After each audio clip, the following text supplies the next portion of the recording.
Chegamos no livro de Êxodo. E aí, pessoal que assiste meu canal, tudo bem com vocês? Se você é novo aqui, todos sejam muito bem-vindos ao nosso canal. Meu nome é Alba, você está no canal há pouco tempo.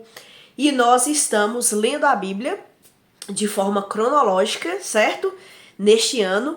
E a cada livro eu tenho feito um vídeo aqui para te animar. Então fica aí, eu quero te animar, quero te empolgar, quero que você se sinta estimulado a se debruçar na palavra de Deus todos os dias, lendo a palavra e aprendendo dessa palavra. Então, o livro de Êxodo é um livro que eu quero assim que ao ler você se sinta andando com a multidão de cerca de 3 milhões de pessoas no deserto. Então, o deserto é um lugar quente, mas Deus coloca ali uma nuvem sobre eles. Então, sinta essa sombra maravilhosa, mas aquele calor, né? Aquele vento quente do deserto, aquela poeira nos seus pés, você sentindo, né? As suas pisadas ali um tanto quanto macias, porque está na areia. Sinta isso, mas sinta também a graça de Deus, porque a Bíblia não é um conjunto de histórias, de narrativas míticas, só história por ser história. Não. A Bíblia é a grande história de Deus alcançando a vida de homens e de mulheres. É a história de um Deus que vem ao encontro do homem e da mulher rebelde, violento, pecador. Mas Deus, em sua graça e misericórdia, quer nos alcançar. E neste livro, eu quero que você se sinta dessa forma, certo? Então, se prepara aí que nós vamos tentar falar um pouco aqui, uma introdução a respeito do livro, para você ficar animado e você ter todas essas coisas em mente enquanto lê o livro, que começa a leitura no dia de hoje, certo?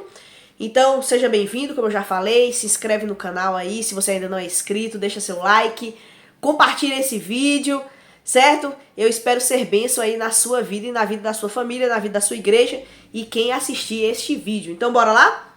O livro de Êxodo foi escrito por nosso querido irmão Moisés, que escreveu os 5 primeiros livros da Bíblia. E ele escreveu no período ali entre 1450 e 1410 antes de Cristo. Então foi um período de 40 anos que ele escreveu esses livros enquanto estava no deserto, andando com essas pessoas no monte, nas estradas, acampados. Então Moisés também gastou uma parte do seu tempo escrevendo esse livro maravilhoso. E aí, esse livro, ele é dividido em algumas partes. Então, para você ter ideia, do capítulo 1 até o capítulo 15, é descrito propriamente o Êxodo.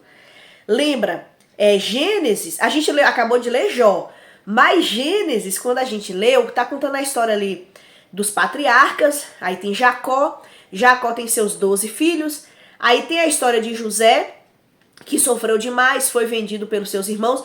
Vou deixar o link aqui do vídeo anterior para você poder ver, do livro de Gênesis e da playlist para você acompanhar, se você não viu ainda. E tá essa história. José sofreu, né, terrivelmente. Aí, Deus muda a história de José, a família de Jacó vai toda pro Egito, porque tá acontecendo uma situação muito difícil de seca e pobreza muito grande. Então esse povo vai para o Egito e eles são muito bem recebidos, 70 pessoas. José é o segundo homem mais importante do Egito e a família de José é muito bem recebida. Só que Êxodo começa essa história 400 anos depois da história de José. Então 400 anos se passaram e aquele povo que era constituído de 70 pessoas chega à marca de 3 milhões de pessoas. Isso porque a Bíblia não fala exatamente esse número. A Bíblia fala que tinha 600 mil homens. Mas esses 600 mil homens tá fora aí crianças e idosos. São homens na idade de estar no exército. E também eles não contam as mulheres.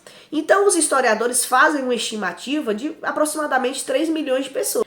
Então 400 anos se passaram e aquele número só de 70 sobe para esse número enorme que eu tô falando aqui. E aí, o Egito está incomodado com essa população dentro do seu território e escraviza essas pessoas para poder, com medo delas tomarem poder e tal, e também para poder fazer todas as suas ampliações, porque o Egito era uma grande potência mundial, então tinha ali uma arquitetura robusta, tinha projetos de saneamento básico, de água, eles faziam grandes coisas, então precisava de um contingente enorme de trabalhadores, e esses trabalhadores obviamente não eram remunerados, não eram do CLT, eles eram escravos e estavam sendo massacrados ali pelo povo do Egito. Então, aí o livro começa, Deus levantando um homem chamado Moisés, a gente vê a narrativa do nascimento dele e tal,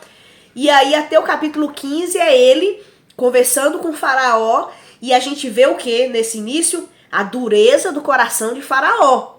Faraó se endurece, e ele diz não de tirar o povo dali. Até que Deus manda 10 pragas, na última praga é quando o Faraó vê que esse Deus é todo poderoso, esse Deus não tem como lutar contra ele, e aí Deus mata todos os primogênitos, e acontece a Páscoa.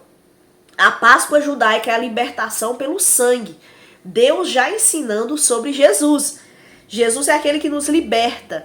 Jesus é aquele que nos salva da morte eterna. Então, há esse paralelo aí com a Páscoa.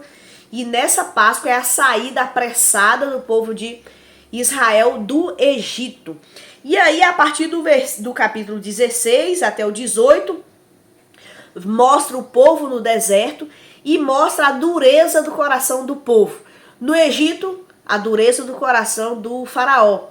No deserto, a dureza do coração do povo, um povo rebelde, um povo ingrato, um povo extremamente exigente, um povo chato, né? Resumindo, o povo era difícil, pensa no povo difícil. Assim como eu e você, não é mesmo, senhoras e senhores?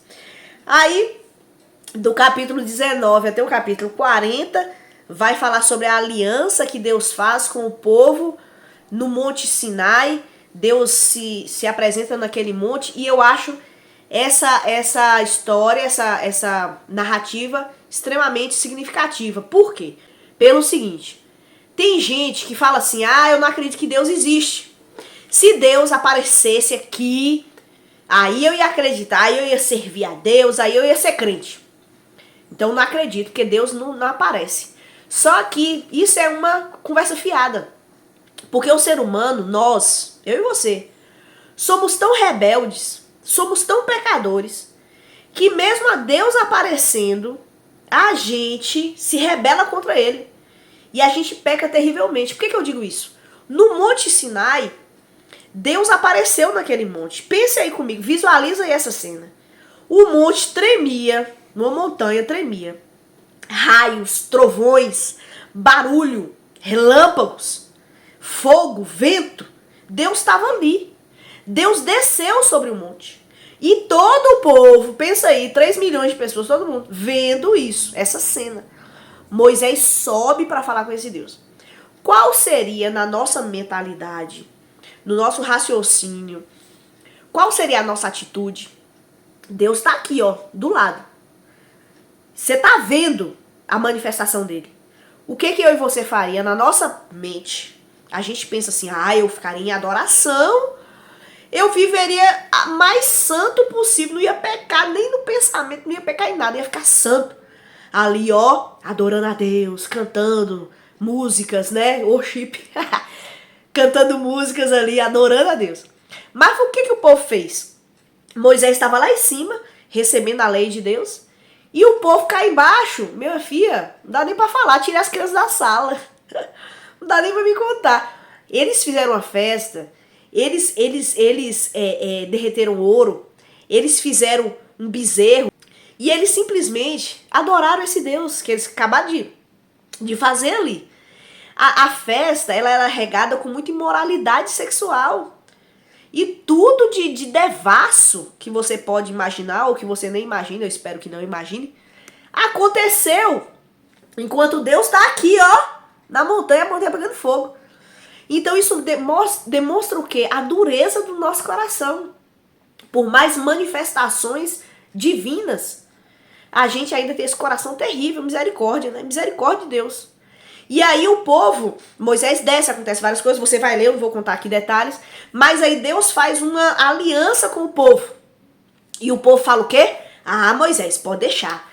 Tudo que Deus falou aí, nós vamos cumprir 100%. O povo quebra a lei, né? Eles não obedecem, eles são terríveis, então você vai ler tudo isso aí. Do capítulo 32 ao 34, né? Tem essa quebra de lei também. Mas Deus, ele é gracioso e misericordioso com o povo. Nós vamos ver isso também quando você lê. A misericórdia, a graça de Deus. Mas nós vemos que a ira de Deus, ela vem em algum momento. Deus é misericordioso, Deus é compassivo, mas imagine, a Bíblia fala, né, como um cálice. E ele vai dando chance. Então é como se esse cálice estivesse enchendo. E ele vai dando chance. Mas quando derrama, aí vem a punição. E a gente vê que o povo foi duramente punido devido ao pecado que eles cometeram. Mas Deus não deseja a gente ver isso e destruir. Não. Ele dá chance e mais chances para que haja arrependimento. Para que haja mudança de vida.